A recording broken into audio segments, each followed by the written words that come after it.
y'all, I'm Jen. I thought I would do a quick little work in progress update and discuss a little bit about Camp NaNoWriMo and what it's like to fail Camp NaNoWriMo. I don't really know how it's possible, but I did it. And now I know with Camp NaNoWriMo, you can actually change your goals to be whatever word amount you want it to be. I tried to use what I thought was a not so ambitious goal by doing 30,000 words instead of the normal 50,000, because it's been a long time since I really sat down and drafted. It's actually been a couple years. Shh, don't tell anybody. Some other people have been doing great. I've been seeing 30, 50,000 words and more, and that's amazing. And I'm over here cheering you on like hardcore. That's awesome. You guys rock.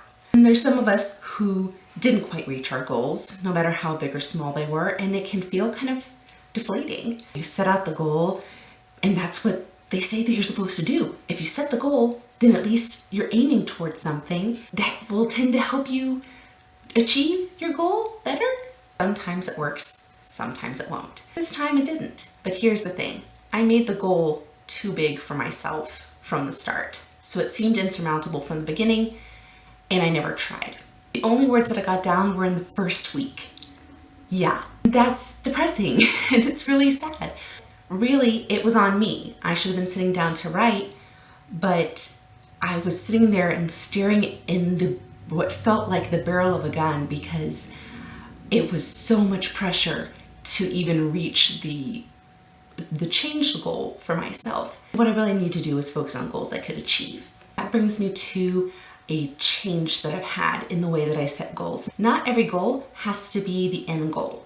It doesn't have to be, I'm gonna write 50,000, 80,000, 100,000 words. I want to write a book. That's too far. So much can happen in the meantime, and it can seem insurmountable. Now, if you thrive on that huge goal, I want to shoot for the moon sort of thing, you get it. You make that your goal and you go for it. For those of us on the other side, where we look at the moon and see, yeah, there's no way I'm getting there.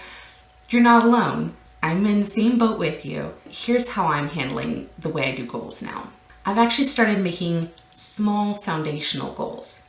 For me, I've always been an overachiever. I've always gone after those big goals. But since I've had more issues with my mental and physical health, that hasn't always been achievable, and I can't work at the same pace that I did in other points in my life when I didn't have these other responsibilities or hamperings or disabilities. I didn't have those before. So it's easy to say, oh, well, I did that before, I should be able to do it again, but I'm not the same person that I was back then. It's difficult to say that I can do those same things. I can't. I just can't. And that's okay. I can do what I can do now. And I need to be kind to myself and allow myself to find out what I can do now. I'm going with a foundational goals idea. The goal that I've given for myself now for writing is just one sprint a day for 6 days a week. That allows me one day where if I'm just down with a migraine or something has gone wrong, everything has gone wrong, I can skip a day and know that I'm not going to get further behind. Having 6 sprints, now it's a time-bound goal. I don't have to say that I'm going to get 1,000 words, 2,000 words, however many words, because some days 1,000 words can take me, an hour. Some days it'll take me 5 hours because I'm not having a good mental day or whatever the case may be. I'm doing a time-bound goal and I'm making it really small. One sprint, 20 minutes, once a day, 6 days a week. It seems really small and insignificant, and how am I ever going to finish a book this way?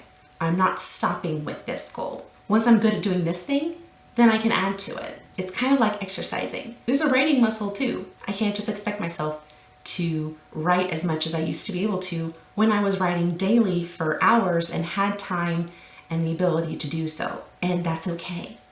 All of this to say, if you're in the same boat, where maybe you haven't written in a while, or you just don't have that momentum going, or maybe you failed Camp Nano and you're kind of down on yourself, please don't. We need your story. We need your words. All of us do. Every story, every voice that is out there needs to be heard, and you're no different. So please don't give up. Please don't be down on yourself because you maybe didn't achieve what you wanted to. Keep going and find the path that works the best for you. I hope this helped. Let me know down in the comments how you did on Camp Nano. Did you win? Did you lose? Did you have words? Because here's the thing, if you wrote a single word, you had one more word than you did before you started Camp Nano. So I have 2,000 words more than I had when I started. So that's something. So really, I won in a way. That's all for today. Please remember to like and subscribe, and I will see you all next time. Bye.